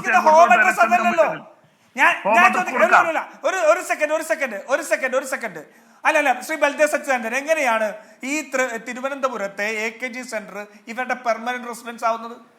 മുഖ്യമന്ത്രി പിണറായി വിജയൻ അവിടെ ബ്രാഞ്ചിന്റെ പരിധിയിൽ മുഖ്യമന്ത്രി ആയിരിക്കുന്നതുകൊണ്ടാണല്ലോ. പിണറായി വിജയന്റെ പെർമനന്റ് അഡ്രസ്സും വീണ തൈക്കണ്ടിയുടെ പെർമനന്റ് അഡ്രസ്സും കണ്ണൂരിലെ പിണറായി വിജയന്റെ വീടല്ലേ? അല്ലെങ്കിൽ വീണ വിജയൻ നേരത്തെ കല്യാണം കഴിച്ചിരുന്നെങ്കിൽ ആ വീടായിരിക്കില്ലേ? അതല്ലാതെ എങ്ങനെയാണ് AKG സെന്റർ അഡ്രസ് ആയിട്ട് വരുന്നത്? എന്തൊക്കെയാണ് ശ്രീ ബൽദേവ് നിങ്ങൾക്ക് അറിഞ്ഞുകൂടാത്തോണ്ടാണ്. AKG സെന്റർ ഒരു ബ്രാഞ്ചാണ്. ആ ബ്രാഞ്ചിൽ വരുന്ന അംഗങ്ങൾക്ക് എല്ലാവർക്കും അവിടുത്തെ അഡ്രസ്സാണ് കൊടുക്കുന്നത്. 15 പേര് ആ ബ്രാഞ്ചിൽ വരുന്നുണ്ട്. അതിൽ കൂടുതൽ അംഗങ്ങൾ വരാം. അവിടെ ഒരു ബ്രാഞ്ച് സെക്രട്ടറി ഉണ്ടാകും. അതുകൊണ്ട് തന്നെ ഞാൻ താമസിക്കുന്ന ഉദയംപേരൂരാണ്. ഞാൻ താമസിക്കുന്ന ഉദയംപേരൂർ മാളേക്കാടാണ്. ആ മാളേക്കാടിലെ ബ്രാഞ്ച് കമ്മിറ്റി അംഗത്തിന് അവിടുത്തെ ബ്രാഞ്ച് ഓഫീസിന്റെ അഡ്രസ് കൊടുത്തൊരു തട്ടിപ്പ് കമ്പനി ഉണ്ടാക്കാൻ നിങ്ങൾ സമ്മതിക്കുമോ? അങ്ങനെ ഒരു നിമിഷം ഈ പാർട്ടിക്കകത്ത് വെച്ചോണ്ടിരിക്കുവോ? പിണറായി വിജയൻ കിട്ടുന്നില്ലെങ്കിൽ എങ്ങനെയാണ് ഈ കേരളത്തിലുള്ള 10,000 ബ്രാഞ്ചുകളിലുള്ള പ്രവാസി പ്രതിനിധി തിരിച്ചയച്ചില്ലേ? ബ്രാഞ്ച് കമ്മിറ്റി അംഗങ്ങൾക്കും മധുര പാർട്ടി കോൺഗ്രസിലേക്ക് ഒരു പ്രവാസി പ്രതിനിധി തിരിച്ചയച്ചില്ല. എന്തിനു വേണ്ടി അറിയാവോ? രാജേഷ് കൃഷ്ണ മധുര പാർട്ടി കോൺഗ്രസിലേക്ക് വന്ന ഒരു പ്രവാസി പ്രതിനിധി തിരിച്ചയച്ചില്ലേ? എന്തിനു വേണ്ടിയാണ്? അത്രയും സൂക്ഷ്മതയോടെ ജാഗ്രതയോടെ നോക്കുന്ന ഒരു പാർട്ടിക്ക് അങ്ങേയറ്റം ഒരു ദുരൂഹമായ കമ്പനി, ഇടപാടുകൾ എന്താണെന്ന് അറിയില്ല, ചെയ്യുന്ന സോഫ്റ്റ്വെയർ സേവനം എന്താണെന്ന് അറിയില്ല, ഇടയ്ക്കിടയ്ക്ക് മുങ്ങും ഇടയ്ക്കിടയ്ക്ക് പൊങ്ങും ചെയ്യുന്ന ഒരു കമ്പനി. ആ കമ്പനിക്ക് വേണ്ടി ആ പാർട്ടിയുടെ കേന്ദ്ര കമ്മിറ്റി ഇറങ്ങിയെന്ന് വാദിച്ചു. ആ കമ്പനിക്ക് വേണ്ടി ആ പാർട്ടിയുടെ കേന്ദ്ര കമ്മിറ്റി ഇറങ്ങി തെരുവിൽ നിന്ന് വാദിച്ചു. എ.കെ. ബാലനെ പോലൊരു മുതിർന്ന നേതാവ്. എ.കെ. ബാലനൊന്നും വീണ വിജയന് വേണ്ടിയല്ല വാദിച്ചിട്ടുണ്ടല്ലോ. ലൈബ്രറിയിലുണ്ടല്ലോ, അതുകൊണ്ടാ പറയുന്നത്. പിണറായി വിജയൻ അതുകൊണ്ടാ പറയുന്നത് ഈ കമ്പനിയെ പറ്റി പേപ്പർ കൈ വെച്ച് വാദിക്കുകയായിരുന്നു വീറോടെ, ഉടായ്പ കമ്പനിയെ പറ്റി. തീർച്ചയായിട്ടും ആണല്ലോ. അതൊരു രജിസ്റ്റേർഡ് കമ്പനിയാണ്. കമ്പനീസ് ആക്ട് അനുസരിച്ച് രജിസ്റ്റർ ചെയ്തിരിക്കുന്ന കമ്പനിയാണ്. ആ കമ്പനി ഇപ്പൊ എവിടെ? കമ്പനി ഇപ്പോൾ പ്രവർത്തിക്കുന്നില്ല. അത് കമ്പനിക്ക് എപ്പോഴെങ്കിലും ഡിസോൾവ് ചെയ്യല്ലേ? കമ്പനി ആക്ട് അനുസരിച്ച് എപ്പോഴെങ്കിലും കമ്പനി രൂപീകരിക്കാം, കമ്പനി ഡിസോൾവ് ചെയ്യാം. ബോർഡിന്റെ കേസായതിനു ശേഷം പ്രവർത്തിക്കുന്നില്ല. അത് 2021 അത് വരുന്നത്. അതല്ല ഞാൻ പറഞ്ഞത്. കമ്പനി ആക്ട് അനുസരിച്ച് കമ്പനിക്ക് പ്രവർത്തിക്കാൻ ഡിസോൾവ് ചെയ്യാൻ എത്രയോ നൂറുകണക്കിന് കമ്പനി ഡിസോൾവ് ചെയ്ത് പോകുന്നില്ലേ? എന്തിനാ? അത് അംബാനിയുടെ അനിയന്റെ കമ്പനികൾ എത്ര ഡിസോൾവ് ചെയ്തു? അനിൽ അംബാനിയുടെ കമ്പനികൾ ഡിസോൾവ് ചെയ്ത് പോകാം. അത് പ്രത്യേക സാഹചര്യത്തിൽ അവർ കമ്പനി നിയമപരമായിട്ടാണ് ഡിസോൾവ് ചെയ്യാം. വെബ്സൈറ്റിൽ നിന്നും എത്ര തവണ മുങ്ങിയിട്ടുണ്ടെന്ന് അറിയോ ഈ കമ്പനി? പി.ടി. തോമസ് ആരോടെ മുന്നേക്കും ഉടൻ മുങ്ങും കമ്പനി, പിന്നെയും പൊങ്ങും കമ്പനി. അമ്മാതിരി പ്രത്യേകതര കമ്പനി ആട്ടോ ഈ കമ്പനി. ഇപ്പൊ ഇല്ലതാനും അന്തരീക്ഷത്തിലാണ് ആ കമ്പനി. സി ആർ ആത്യന്തികമായി ഞാൻ നിൽക്കുന്നത് ഈ പറഞ്ഞ അന്വേഷണ ഏജൻസികളിലല്ല, അതിന് നിയമ നടപടികളല്ല, അതിന് വ്യവഹാരത്തിലല്ല, അതിന്റെ കേസിലല്ല, ഒന്നിലുമല്ല. ഈ പറയുന്ന കോടികൾ നാടിന്റെ പരിസ്ഥിതി മന്ത്രിയുടെ മകൾ വാങ്ങിച്ചത് എന്തിനാണ് എന്ന് കേരളത്തിൽ അറിയണം. SFIO ആണെങ്കിലും കോടതിയാണെങ്കിലും ഏത് വിജിലൻസ് ആണെങ്കിലും. സിആർ അവിടെയാണ് നേരത്തെ ഇവരൊക്കെ ആവർത്തിക്കുന്ന ഒരു രണ്ട് കമ്പനികൾ തമ്മിലുള്ള ഇടപാട്. ഇദ്ദേഹം അഡ്വക്കേറ്റ് ആണല്ലോ. കമ്പനി ആക്ടിലെ ഏറ്റവും വലിയ തെറ്റുകളിൽ ഒന്ന് എന്താണ്? ഫ്രോഡ് കമ്പനികൾ ഉണ്ടാക്കുക, ബബിൾ കമ്പനികൾ ഉണ്ടാക്കുക, പിന്നിൽ മായ കമ്പനികൾ ഉണ്ടാക്കുക, ആ കമ്പനികളിലേക്ക് പണം ട്രാൻസ്ഫർ ചെയ്യുക. ഇതാണല്ലോ ഷെയർ മാർക്കറ്റ് തട്ടിപ്പിലെ ഏറ്റവും വലിയ തട്ടിപ്പ്. അത് ശ്രീ ബൽദേവ് സത്യാനന്ദനും അറിയാലോ. ഒരു ഫ്രോഡ് കമ്പനി ഉണ്ടാക്കുക, ആ കമ്പനിയിലേക്ക് പണം കൈമാറുക. ഇവിടെ സംഭവിച്ചതാണ്. ഒരു ഫ്രോഡ് കമ്പനി ഉണ്ടാക്കി ആ കമ്പനിയിലേക്ക് പണം കൈമാറി. ആ പണം കൈമാറി കിട്ടിയത് ബഹുമാനപ്പെട്ട മുഖ്യമന്ത്രിയുടെ മകൾക്കാണ്. ഞാൻ പറഞ്ഞത് അവിടെ തന്നെയാണ് പ്രശ്നം. മുഖ്യമന്ത്രിയുടെ മകൾക്ക് ഇത് കൊടുക്കുമ്പോൾ ഈ ശശിധരൻ കർത്താവിന് അദ്ദേഹത്തിന്റെ കമ്പനിക്ക് എന്തെല്ലാം ആനുകൂല്യങ്ങൾ കിട്ടിയിട്ടുണ്ട്, അവിടെയാണ് പ്രശ്നം. അതാണ് പരിശോധിക്കേണ്ടത്. അതിപ്പോ മുഖ്യമന്ത്രിയുടെ മകളല്ല. അപ്പൊ നേരത്തെ അദ്ദേഹം പറഞ്ഞു കമ്പനിക്ക് വേണ്ടി ഡിഫെൻഡ് ചെയ്തെന്നേ. കമ്പനിക്ക് വേണ്ടി പാർട്ടി ഡിഫെൻഡ് ചെയ്തു, മുഖ്യമന്ത്രിക്ക് വേണ്ടിയല്ല. മുഖ്യമന്ത്രി മകളുമായി ഒരു ബന്ധവുമില്ല, മുഖ്യമന്ത്രിയുടെ മകൾ ബിസിനസ് നടത്തിക്കോട്ടെ, ഞങ്ങൾക്ക് എന്താ വിരോധം? ആ തട്ടിപ്പെടുത്തെങ്കിൽ ശിക്ഷിക്കപ്പെട്ടോട്ടെ എന്ന് പാർട്ടി പറഞ്ഞാൽ മതി. അത്രേ പാർട്ടി പറയണ്ടു. അല്ല, അങ്ങനെ പാർട്ടി പറഞ്ഞിട്ടുണ്ട്. കോടിയേരി ബാലകൃഷ്ണൻ മക്കളുടെ കാര്യത്തിൽ പാർട്ടി പറഞ്ഞതാ. ആ പാവം കൊടിയേരി വന്നെന്ന് പറഞ്ഞല്ലേ? അത് ഒരു പിതാവ് വന്നെന്ന് പറഞ്ഞല്ലേ? അത് കൊടിയേരി പറഞ്ഞു. അതേ കാര്യം മുഖ്യമന്ത്രി പറഞ്ഞില്ല, എ.കെ. ബാലൻ പറഞ്ഞില്ല, എം.വി. ഗോവിന്ദൻ പറഞ്ഞില്ല. അവിടെയാണ് പ്രശ്നം. ചോദ്യം അതാണ്. കൊടിയേരിയുടെ മക്കൾക്ക് കിട്ടിയ അതേ പ്രൊട്ടക്ഷൻ അല്ലെങ്കിൽ അതേ ഒഴിവ് കഴിവ് അതല്ലല്ലോ ഇവർക്ക് കിട്ടിയത്. ഇവിടെ ബൽദേവ് സച്ചിദാനന്ദൻ സാർ എന്ത് പറഞ്ഞാലും ഒരു കാര്യം ഉറപ്പാണ്, ഇത് കമ്പനികൾ തമ്മിലുള്ള ഡീലാണ്. ഈ കമ്പനിക്ക് വീണ വിജയന് ഒരു ഫ്രോഡും ചെയ്തിട്ടില്ല. കമ്പനി ഒരു ഫ്രോഡും ചെയ്തിട്ടില്ല. അവർ സേവനം കൊടുത്തിട്ടുണ്ട്. എന്താണ്? MS ഓഫീസ് കൊടുത്തിട്ടുണ്ട്. ഇതൊക്കെ നമ്മൾ കേട്ടതല്ലേ? MS ഓഫീസ് കൊടുത്തിട്ടുണ്ട്, വേർഡ് കൊടുത്തിട്ടുണ്ട്, എക്സൽ കൊടുത്തിട്ടുണ്ട് എന്നൊക്കെ പറഞ്ഞ് നമ്മൾ കേട്ടതാണ്. ഇവിടുന്ന് പറഞ്ഞു കേട്ടതാണ്. എക്സലൊക്കെ ഞെട്ടിപ്പോയി. 1.7 കോടി രൂപയ്ക്ക് എക്സൽ കൊടുത്തു എന്നൊക്കെ പറഞ്ഞാൽ നമ്മള് എക്സാലോജിക്കുന്ന കമ്പനിയുടെ പേര് അവർ എക്സൽ ഉണ്ടാക്കി. അത് എനിക്കറിയില്ല മൈക്രോസോഫ്റ്റ് ആണോ ഇവര് കമ്പനി. പ്രശ്നം അതല്ല. ഇവിടെ ഏറ്റവും പ്രധാനം എന്താ? ഈ ഫ്രോഡ് നടത്തിയത് എന്തിനാണ്? നേരത്തെ അദ്ദേഹം പറഞ്ഞു 150 കോടി രൂപയുടെ ഫ്രോഡ് നടന്നു. ആയിക്കോട്ടെ, 150, 200, 500, 1000 അതിൽ ആരൊക്കെ മേടിച്ചിട്ടുണ്ടെങ്കിൽ അവരൊക്കെ എഴുതി കൊടുക്കട്ടെ. എനിക്കൊരു വിരോധമില്ല. അപ്പൊ ഈ ഉമ്മൻചാണ്ടിയോ കുഞ്ഞാലിക്കുട്ടിയോ അല്ലെങ്കിൽ പിണറായി വിജയനോ ആര് കാശ് മേടിച്ചില്ല, അതിൽ PV ഉണ്ടോ OC ഉണ്ടോ ഈ കമ്പനി. അപ്പൊ അത് പിണറായി വിജയൻ വരുമ്പോ പിണറായി വിജയനല്ല, OC വരുമ്പോൾ ഉമ്മൻചാണ്ടിയാണ്, PK വരുമ്പോൾ കുഞ്ഞാലിക്കുട്ടിയാണ് എന്നൊരു വാദമുണ്ടല്ലോ. ആ വാദത്തിലാണ് പ്രശ്നം. രണ്ടാമത്തെ ഇടവേളയ്ക്ക് പോകണം സിയർ. എന്തായാലും ഈ അത്തരത്തിൽ ഇപ്പൊ ലോഗരിതം ടേബിളിന്റെ കാല് നന്നാക്കാൻ എന്ന മട്ടിലൊക്കെ ആയിരുന്നു ആ ദിവസങ്ങളിലെ വാദങ്ങൾ. ഇപ്പോഴും അതേ വാദങ്ങൾ തന്നെ തുടരുന്നു. ഇപ്പോഴും എന്തിനാണ് ഈ പറയുന്ന ഇപ്പൊ പറയുന്ന ഈ പേപ്പറിൽ പറയുന്ന 2,70,00,000 എന്നാണ്. നേരത്തെ നമ്മൾ കേട്ടത് 1,72,00,000 രൂപ എന്നാണ്. പോട്ടെ, 1 കോടി എന്തുമാണ് എങ്ങനെയാണെങ്കിലും ആ പണം എന്തിനു കിട്ടി എന്ന കാര്യം ഇപ്പോഴും ദുരൂഹമാണ്. അത് സേവനം ചെയ്യാതെ കിട്ടിയെന്നാണ് SFIO പറയുന്നത്. നാളെ മുഖ്യമന്ത്രി രാജി ആവശ്യപ്പെട്ട് നാളെ മണ്ഡലത്തിൽ പ്രതിഷേധമാണ്. മുഖ്യമന്ത്രിയുടെ കോലം കത്തിക്കാൻ പോകുന്നു. മകൾ പ്രതിയായ സാഹചര്യത്തിൽ മുഖ്യമന്ത്രി രാജിവെക്കണമെന്നാണ് ആവശ്യം. നാളെ വൈകുന്നേരം 4 മണിക്ക് എല്ലാ മണ്ഡലം കോൺഗ്രസ് കമ്മിറ്റികളുടെ നേതൃത്വത്തിൽ പ്രതിഷേധം നടക്കുമെന്ന വാർത്ത കൂടി ഇപ്പോൾ വരും. ശ്രീ രാജു പി നായർ, ഇവിടെ ഇതൊക്കെയാണ് ചാർജുകൾ. ഇതൊക്കെയാണ് 6 മുതൽ 10 വർഷം വരെ ശിക്ഷ കിട്ടാവുന്ന കുറ്റങ്ങളാണ്. ഇത് സലിം മാലിക് പറഞ്ഞതും നമ്മൾ കണ്ടതുമൊക്കെ നിയമത്തിൻ്റെ വഴി. അതല്ലാത്തൊരു വഴിയുണ്ടോ രാജു പി നായർ? നമ്മൾ ഈ പറയുന്ന കേന്ദ്ര ഏജൻസികൾ രാഷ്ട്രീയ നിഷ്പക്ഷതയുള്ളവരാണ് എന്ന് ചർച്ചയിൽ പങ്കെടുക്കുന്ന BJP പ്രതിനിധികൾ പോലും ഉറച്ചു പറയില്ല. ഉറച്ചു പറഞ്ഞാൽ ചോദിക്കേണ്ടി വരും.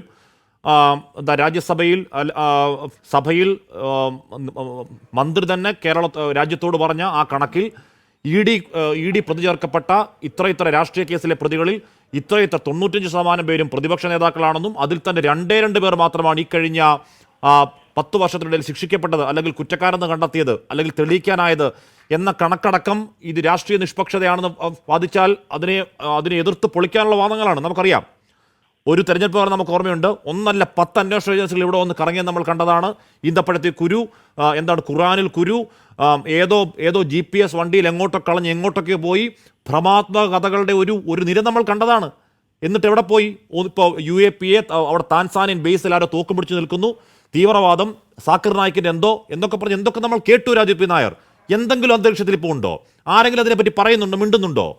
വീണ്ടും ഒരു തെരഞ്ഞെടുപ്പ് കാലം വരികയാണ്. വീണ്ടും ഒരു മാസങ്ങൾക്കപ്പുറം തദ്ദേശ തെരഞ്ഞെടുപ്പാണ്, ഉടൻ നിയമസഭാ തെരഞ്ഞെടുപ്പാണ്. ഇത് കേന്ദ്രത്തിന്റെ വേട്ടയുടെ സെക്കൻഡ് എപ്പിസോഡ് അല്ല എന്ന് കോൺഗ്രസിന് പറയാൻ പറ്റുമോ? അല്ല ഹാഷ്മി, ഇതിനകത്ത് നമുക്ക് ഇത് സത്യമാണെന്ന് പറയാൻ വേണ്ടിയിട്ടുള്ള എല്ലാ സാഹചര്യ തെളിവുകളും നോക്കൂ. ഈ കേസിൽ ഞാൻ ആദ്യം സൂചിപ്പിച്ച പോലെ ഇതിപ്പോൾ കോടതിയുടെ മുന്നിലാണ്. അവിടെ കുറ്റപത്രം സമർപ്പിക്കുക. ഇത് അന്വേഷണ ഏജൻസികൾ അന്വേഷണം നടത്തുന്ന ഘട്ടത്തിലാണ് ഈ പറയുന്ന പിണറായി വിജയന് വേണ്ടിയിട്ടുള്ള സെറ്റിൽമെന്റ് മുഴുവൻ നടന്നത്. നോക്കൂ, സ്വർണ്ണക്കള്ളക്കടത്തിന്റെ കേസിലെ ഏറ്റവും പ്രധാനപ്പെട്ട പോയിന്റ് എന്താ? ഒരു മുഖ്യമന്ത്രിയുടെ ഒരു ബാഗ് മറന്നു വെച്ചു എന്നുള്ളതും ആ ബാഗ് ഡിപ്ലോമാറ്റിക് ചാനലിലൂടെ അങ്ങോട്ടേക്ക് അയച്ചു കൊടുത്തു എന്നുള്ളതും ആ ബാഗ് സ്കാൻ ചെയ്തപ്പോൾ അതിനകത്ത് കറൻസി ആയിരുന്നു എന്നുള്ള സ്വപ്ന സുരേഷിൻ്റെ മൊഴിയാണ്. ആ സ്വപ്ന സുരേഷിൻ്റെ മൊഴിയെ കൊറാബറേറ്റ് ചെയ്തുകൊണ്ട് നമ്മുടെ ശിവശങ്കർ അദ്ദേഹവും CBIക്ക് മൊഴി നൽകിയിട്ടുണ്ട്. ഈ 2 മൊഴി ഉണ്ടായിട്ട് പോലും നാളിതുവരെ കേരളത്തിൻ്റെ മുഖ്യമന്ത്രിയെ വിളിച്ചിട്ട് നിങ്ങൾക്ക് ഇങ്ങനൊരു ബാഗ് ഉണ്ടായിരുന്നോ എന്ന് പോലും ഇമെയിൽ അയച്ചു പോലും ചോദിച്ചിട്ടില്ല. ഹാഷ്മിയുടെ കയ്യിൽ ഞാനൊരു ബാഗ് തന്നു വിടുന്ന വഴിക്ക് പോലീസ് പിടിച്ചിട്ടുണ്ടെങ്കിൽ അതിനകത്ത് എന്തെങ്കിലും നിരോധിത വസ്തുവാണെങ്കിൽ രാജു തന്നുവിട്ട ബാഗാണെന്ന് പറഞ്ഞ പോലീസ് എന്നെ വിളിച്ച് ചോദിക്കൂലേ, നിങ്ങളൊരു ബാഗ് കൊടുത്തു വിട്ടു എന്ന് പറയുന്നുണ്ട്, അത് ശരിയാണോ എന്ന് ചോദിക്കൂലേ? ഈ ഒരു നടപടി പോലും മുഖ്യമന്ത്രിയുടെ കാര്യത്തിൽ ഉണ്ടായിട്ടില്ല. നോക്കൂ, ലൈഫ് കേസ്, ലൈഫിനകത്ത് പണം കൃത്യമായിട്ട് സ്വപ്ന സുരേഷിൻ്റെയും ശിവശങ്കറിൻ്റെയും കൂടിയുള്ള ലോക്കറിൽ നിന്ന് പിടിച്ചതാണ്. അത് ലൈഫ് ഭവന പദ്ധതിയുടെ അഴിമതി പണമാണെന്നുള്ളത് കൃത്യമായിട്ട് ബോധ്യപ്പെട്ടു. ഈ അഴിമതി നടന്നത് യൂണിറ്റ് ആക്ടിന് നേരത്തെ ഉണ്ടായിരുന്ന ഹാബിറ്റാറ്റിന്റെ പ്രപ്പോസൽ മാറ്റിക്കൊണ്ട് യൂണിറ്റ് ആക്ടിന് ആ പ്രപ്പോസൽ കൊടുത്തെടുത്താണ് അഴിമതി തുടങ്ങുന്നത് എന്നുള്ളത് സ്ഥാപിക്കപ്പെട്ടു. പക്ഷേ ആ തീരുമാനമെടുത്ത കമ്മിറ്റിയിൽ അധ്യക്ഷനായിരുന്ന ലൈഫ് ഇതിന്റെ ചെയർമാനായിട്ടുള്ള മുഖ്യമന്ത്രിയോട് എന്തുകൊണ്ട് ഇത്തരത്തിലൊരു തീരുമാനമെടുത്തു രാജ്യത്തെ CBI ഇതുവരെ ചോദിച്ചിട്ടില്ല. അപ്പൊ പ്രശ്നം ഇനി നോക്കൂ, കരുവന്നൂർ ഉൾപ്പെടെയുള്ള വിഷയങ്ങൾ നമ്മുടെ മുന്നിലുണ്ട്. ഇവിടെ പ്രശ്നം എന്താ? EDയുടെയും CBIയുടെയും NIAയുടെയും ഉൾപ്പെടെ എല്ലാ കയ്യിൽ ഈ കേസ് അന്വേഷണ ഘട്ടത്തിൽ ഇരിക്കുമ്പോഴാണ് രാഷ്ട്രീയമായിട്ടുള്ള സെറ്റിൽമെന്റുകൾ നടക്കുന്നത്. പക്ഷെ ഇത് കോടതി വഴികളിലേക്ക് പോയിരിക്കുന്നു. കോടതിയിൽ കുറ്റപത്രം നൽകിയിരിക്കുന്നു. ആ കുറ്റപത്രത്തിന് ആധാരമായിട്ടുള്ളത് ഈ സർക്കാരിന്റെ തന്നെ കീഴിലുള്ള ഒരു ക്വാസി ജുഡീഷ്യൽ അതോറിറ്റിയുടെ കൃത്യമായിട്ടുള്ള മൊഴികൾ ഉൾപ്പെടെയുള്ള റിപ്പോർട്ടാണ്. ആ റിപ്പോർട്ടിന് വിരുദ്ധമായിട്ട് കോടതിയിൽ പോയൊരു കാര്യം പറയാൻ പറ്റാത്ത സാഹചര്യം ഉണ്ടായിരിക്കുന്നു. പക്ഷെ അപ്പോൾ പോലും ഈ അടുത്ത തെരഞ്ഞെടുപ്പിന് മുൻപായിട്ട് ഇത് പിണറായി വിജയനെ ഇത്രയും നാളും കുടുക്കിയതിനേക്കാളെല്ലാം മകളിനെ തന്നെ ഉപയോഗിച്ചുകൊണ്ട് സമ്മർദ്ദത്തിലാക്കാനും കൊടുക്കാനുമുള്ള രാഷ്ട്രീയ സാഹചര്യം ഉണ്ടായിരിക്കുന്നു എന്നുള്ളത് കൂടി നമുക്ക് മറച്ചു വെക്കാൻ കഴിയില്ല. ഇതെല്ലാം നിഷ്പക്ഷമായിരിക്കും എന്ന് നമുക്ക് പറയാൻ പറ്റില്ല. അതുകൊണ്ടാണല്ലോ ഇഡിക്ക് വിവരം കിട്ടി, ഇഡി അന്വേഷണം നടത്തിയിട്ട് 3 വർഷം ഇത് മറച്ചു വെച്ചത്. അതുകൊണ്ടാണല്ലോ ഇതൊക്കെ പറയുമ്പോഴും രാജു പി നായർ ബിജെപിയുടെ പോരാട്ടമാണ്, നടന്ന അന്വേഷണമാണ്. ഇതൊക്കെ പറയുമ്പോൾ രാജു പി നായർ ഇത് ഈ SFIOക്ക് പരാതി കൊടുക്കുമ്പോൾ ഷോൺ ജോർജ് BJP-കാരനല്ലെങ്കിൽ ഇപ്പോൾ ഷോൺ ജോർജ് BJP-കാരനാണ്. രാജീവ് ചന്ദ്രശേഖരനാണ് ഷോണിനൊപ്പം നിൽക്കുന്നത്. ഷോൺ പറയുന്നത് രാജീവ് ചന്ദ്രശേഖരനെ കോട്ട് ചെയ്ത് പറയുകയാണ്. ഇത് BJP-യുടെ പോരാട്ടമാണ് രാജു പി നായർ. ഹാഷ്മി, ഇത് BJP-യുടെ പോരാട്ടമല്ല. BJP-യുടെ പോരാട്ടം തുടങ്ങാനിരിക്കുന്നേ ഉള്ളൂ. കമ്പനിയുടെ കളികൾ ഇനി കാണാനിരിക്കുന്നേ ഉള്ളൂ. കമ്പനിയുടെ കളികൾ കരുവന്നൂർ കണ്ട പോലെ, സ്വർണ്ണക്കള്ളക്കടത്തിൽ കണ്ട പോലെ, മറ്റു പല സ്ഥലത്തും കണ്ടതുപോലെ, കേരള ഹൗസിൽ വെച്ച് RSS-കാരനായിട്ടുള്ള ആറിലേക്കും നിർമ്മല സീതാരാമനും KV തോമസും മുഖ്യമന്ത്രിയും കൂടി കടന്ന നാടകം പോലെ കമ്പനിയുടെ കളികൾ കാണാനിരിക്കുന്നതേ ഉള്ളൂ. കമ്പനിയുടെ കളികൾ വരും, അക്കാര്യത്തിൽ സംശയമൊന്നും വേണ്ട. പക്ഷെ ആ കളികളെ ഇന്ന് എന്താ പ്രശ്നം എന്ന് വെച്ചാൽ, ഇത്രയും നാളും മുന്നിലുണ്ടായിരുന്ന മറ്റൊരു കേസിലും പറയാൻ പോകുന്ന ന്യായീകരണം എല്ലാം ജനങ്ങൾക്ക് അത്യാവശ്യം കൺഫ്യൂസ് ചെയ്യുകയായിരുന്നെങ്കിൽ, ഈ ഒരു കേസിനെ സംബന്ധിച്ചോളം നിങ്ങൾ എന്ത് സേവനം കൊടുത്തു എന്നുള്ളതിന് മറുപടി പറയാൻ പറ്റിയത് ജനങ്ങളുടെ മുന്നിലുണ്ട്. നേരത്തെ ഇവിടെ സൂചിപ്പിച്ച പോലെ മൈക്രോസോഫ്റ്റ് എക്സലൊക്കെയാണ്. ബിൽഗേറ്റ്സ് പോലും നെഞ്ചത്ത് കൈവച്ച് കാണും. അദ്ദേഹത്തിന്റെ മൈക്രോസോഫ്റ്റ് എക്സലൊക്കെ ഡെവലപ്പ് ചെയ്യുകയും അതിനകത്ത് കറക്ഷൻ വരുത്താനും ഒക്കെ വീണ തൈക്കണ്ടിക്ക് സാധിച്ചു എന്ന് പറഞ്ഞാൽ ബിൽഗേറ്റ്സ് പോലും ഒരുപക്ഷെ മലയാളത്തിൽ അത് കിട്ടിയതെങ്കിൽ ആത്മഹത്യ ചെയ്തു പോയനെ. അത്തരത്തിലുള്ള ഏറ്റവും ഫണ്ണി ആയിട്ടുള്ള, ഏറ്റവും പരിഹാസ്യമായിട്ടുള്ള മറുപടികൾ പോലും പറഞ്ഞ് CPM ജനങ്ങളുടെ മുമ്പിൽ പരിഹാസ്യരാണ്. അവർക്ക് മുന്നിൽ, ജനങ്ങളുടെ മുന്നിൽ എന്തു സേവനം നിങ്ങൾ കൊടുത്തു എന്നുള്ള ചോദ്യത്തിന് ഈ നിമിഷം വരെ മറുപടി പറയാൻ കഴിഞ്ഞിട്ടില്ല. മറ്റു പല കാര്യങ്ങളും പറയുന്ന, കൺഫ്യൂസ് ചെയ്യിക്കുന്ന കാര്യം, ഇതിനകത്ത് ചെയ്യാൻ കഴിയാത്ത രീതിയിൽ ഇത് കെട്ടുപിണഞ്ഞ് കിടന്നിരിക്കുന്ന പിണറായി വിജയനെയും വീണ വിജയനെയാണ് കണ്ടിരിക്കുന്നത്. എല്ലാ കേസും ചിലപ്പോൾ രക്ഷപ്പെട്ടു പോകാൻ കഴിയാത്തതുപോലെ ഇത് വരാൻ സാധ്യതയുണ്ട്. പക്ഷെ അപ്പോഴും ഇതിനകത്തുള്ള സെറ്റിൽമെന്റുകൾക്കും ഇതിനകത്ത് മൊഴിമാറ്റത്തിനും ഉൾപ്പെടെയുള്ള സാധ്യതകൾ നിങ്ങൾ പറയുകയാണ്. എന്തായാലും കോൺഗ്രസ് നാളെ പ്രത്യക്ഷ സമരത്തിലേക്ക് വീണ്ടും തെരുവിലേക്ക് ഇറങ്ങുകയാണ്. ശ്രീ CR നീലകണ്ഠൻ, ഇവിടെ ഈ പറയുന്ന എക്സാലോജിക് എന്ന് പറയുന്ന പേപ്പർ കമ്പനി CPM എന്ന പാർട്ടിയെ പൊതുസമൂഹത്തിൽ എന്താണ് ഇത്രമാത്രം പ്രതിരോധത്തിലാക്കിയതിന് സംഭവങ്ങൾക്ക് എണ്ണമുണ്ടോ, കയ്യും കണക്കുമുണ്ടോ? എത്ര തവണ ഈ കമ്പനി CPM എന്ന ഒരു വലിയ പ്രസ്ഥാനത്തെ പ്രതിരോധത്തിലാക്കി? ഏറ്റവും ഒടുവിൽ ആ കമ്പനിയും CMR തമ്മിൽ ഇടപാടുകളുടെ ദുരൂഹത, അത് കൈപ്പറ്റിയ കോടികൾ, അതിനെപ്പറ്റി കുറ്റപത്രം വരെ അല്ലെങ്കിൽ അതിൻ്റെ ചാർജ് ഷീറ്റ് അടക്കം വരുമ്പോൾ ഇനിയെങ്കിലും മുഖ്യമന്ത്രി വേണം വിശദീകരിച്ചോട്ടെ. കാര്യം അദ്ദേഹത്തിൻ്റെ മകളുടെ കമ്പനിയാണ്. CPM എന്ന് പറയുന്ന ലക്ഷക്കണക്കിന് മനുഷ്യരുടെ പാർട്ടി അതിനുവേണ്ടി വാദിക്കുന്നതിൽ നിന്നും ഇനിയെങ്കിലും മാറി നിൽക്കണ്ടേ CR? അല്ല, അവിടെ തന്നെയാണ് ഞാൻ ഒരു കാര്യം അതിനു മുമ്പ് രാജു പറഞ്ഞു നിർത്തിയെടുക്കുന്ന ഒരു കാര്യം. അപ്പൊ നേരത്തെ പറഞ്ഞു, ഇത്രയും മുഖ്യമന്ത്രിയുടെ പ്രിൻസിപ്പൽ സെക്രട്ടറി 1.5 വർഷം ജയിലിൽ കിടന്നിട്ട് മുഖ്യമന്ത്രി ഒരിക്കൽ പോലും ചോദ്യം ചെയ്തില്ല. നേരെ മറിച്ച് ഡൽഹിയിലെയും ജാർഖണ്ഡിലെയും നോക്കൂ ഹാഷ്മി, ഡൽഹിയിലെയും ജാർഖണ്ഡിലെയും മുഖ്യമന്ത്രിമാർ എത്ര മാസം ജയിലിൽ കിടന്നു. അവിടെ 2-3 മന്ത്രിമാർ ജയിലിൽ കിടന്നു, ഡൽഹിയിലെ സത്യേന്ദ്ര ജെയിനും സിസോദി അടക്കം. ആ കേസ് എത്രത്തോളം ദുർബലമായിരിക്കും എന്നുള്ളത് നമുക്ക് ഏതാണ്ട് അറിയാം. പക്ഷേ വേണമെങ്കിൽ ഇവർക്ക് പൂട്ടാൻ അറിയാം. അപ്പൊ വേണ്ടാന്ന് വെച്ചിട്ട് തന്നെയാണ്. അപ്പൊ ഇവിടെ ഹാഷ്മി ചോദിച്ച ചോദ്യത്തിലേക്ക്, തീർച്ചയായും ലക്ഷക്കണക്കിന് രക്തസാക്ഷികളുടെ പ്രവർത്തകരുടെ ആത്മാർത്ഥത കൊണ്ട് രൂപപ്പെട്ട ഒരു പാർട്ടി അതിന്റെ കോൺഗ്രസിൽ എത്തി നിൽക്കുമ്പോൾ ഇപ്പോഴെങ്കിലും തീർച്ചയായും പാർട്ടി പറയേണ്ടത്, അന്നേ പറയേണ്ടിയിരുന്നത്, ഇതൊരു കമ്പനിയാണ്, അവർക്കെതിരെ ആരെങ്കിലും നടത്തിക്കൊണ്ടേ മുഖ്യമന്ത്രിയുടെ മകൾ എന്നുള്ളതിലേക്ക് ഞങ്ങൾ ഒരു പ്രൊട്ടക്ഷൻ കൊടുക്കുന്നില്ല, അത് കമ്പനി ഫ്രോഡ് നടത്തിയാൽ കമ്പനി ശിക്ഷിക്കപ്പെടട്ടെ എന്ന് പറഞ്ഞിരുന്നുവെങ്കിൽ പാർട്ടി എന്നേ മുഖം രക്ഷിക്കാമായിരുന്നു. മുഖ്യമന്ത്രിയുടെ മകളെ തെറ്റിയത് മുഖ്യമന്ത്രി ശിക്ഷിക്കപ്പെടണം. പക്ഷേ ഇവിടെ പ്രശ്നം അതല്ല, അങ്ങനെ പറ്റില്ല. കോടിയേരി ബാലകൃഷ്ണൻ പറഞ്ഞ പോലെ പറയാൻ പറ്റില്ല. കാരണം മുഖ്യമന്ത്രിയുടെ കോടിയേരി ബാലകൃഷ്ണന്റെ മകൻ ഒരുപക്ഷെ വേറെ എന്തെങ്കിലും അഴിമതി നടത്തിയിട്ടുണ്ടെങ്കിൽ അത് കോടിയേരി ബാലകൃഷ്ണൻ എന്നുള്ള പാർട്ടി നേതാവിന്റെ പേരിലായിക്കൊള്ളണമെന്നില്ല. ഇവിടെ അതല്ല. നേരത്തെ ചോദിച്ച ചോദ്യമുണ്ട്, എന്തിനാണ് 2.7 ലക്ഷം രൂപ, 7 കോടി രൂപ ഈ വീണ വിജയന് കൊടുത്തത്? അതിന് എഴുതിയിട്ടുണ്ട്, വീണ വിജയൻ ഒരു പ്രമുഖ നേതാവിന്റെ മകളായതുകൊണ്ടാണ് കൊടുത്തത്. അങ്ങനെ വരുമ്പോൾ ആ മകൾ എന്റെ മകൾ അല്ല എന്ന് പറയാൻ പറ്റില്ലായിരിക്കും ബയോളജിക്കലി. പക്ഷേ എന്റെ മകൾ തെറ്റ് ചെയ്തിട്ടുണ്ടെങ്കിൽ ശിക്ഷിക്കപ്പെടട്ടെ. കമ്പനി ഫ്രോഡാണെങ്കിൽ ഞങ്ങൾ അതിലൊരു ഉത്തരവാദിത്വം എടുക്കുന്നില്ല എന്നാണ് പാർട്ടി പറയേണ്ടത്. പിണറായി വിജയൻ മിണ്ടണമെന്നില്ല, പക്ഷെ പാർട്ടി പറയണം. നിയമസഭയിൽ ഇത് ചോദ്യം ചോദിക്കുമ്പോഴൊക്കെ വികാര വിക്ഷുബ്ധനായിട്ടാണ് പിണറായി വിജയൻ നിന്നിരുന്നത്. ഇതിലങ്ങനെ നിൽക്കണേ? ഒരു കമ്മ്യൂണിസ്റ്റുകാരൻ ആത്മാർത്ഥതയുണ്ടെങ്കിൽ നിൽക്കേണ്ടത് അങ്ങനെയല്ല. ശരി, എന്റെ മകളെ തെറ്റ് ചെയ്തതിനെ അവർ നിരീക്ഷിച്ചോ. തീർച്ചയായും എന്റെ സമയം കഴിയും. എന്തായാലും ഏറ്റവും ചുരുങ്ങിയ പക്ഷം ഈ 2,70,00,000 രൂപയ്ക്ക് കൊടുത്ത സേവനം എന്താണെന്ന് ഇപ്പോഴും കേരളത്തിന് മനസ്സിലാവുന്ന ഭാഷയിൽ പറയാൻ അറിയില്ലെങ്കിൽ ഇനിയും എക്സാലോജിക്കിന് വേണ്ടി വാദിക്കാൻ ഇറങ്ങാതിരിക്കട്ടെ കേന്ദ്ര കമ്മിറ്റി അംഗമായിരുന്ന മുതിർന്ന നേതാവ് AK ബാലൻ, CPM-ന്റെ മുതിർന്ന നേതാക്കൾ. എന്തായാലും നമുക്ക് കാത്തിരുന്ന് കാണാം. നാളെ കോൺഗ്രസിന്റെ പ്രതിഷേധമാണ്. ഇത് നാളുകൾ നീണ്ടു നിൽക്കുന്ന വലിയൊരു രാഷ്ട്രീയ ചർച്ചയ്ക്ക് കൂടി ഈ രാത്രി തുടക്കമാവുകയാണ്. എൻകൗണ്ടർ പ്രൈം പൂർണ്ണമാകുന്നു. Good night.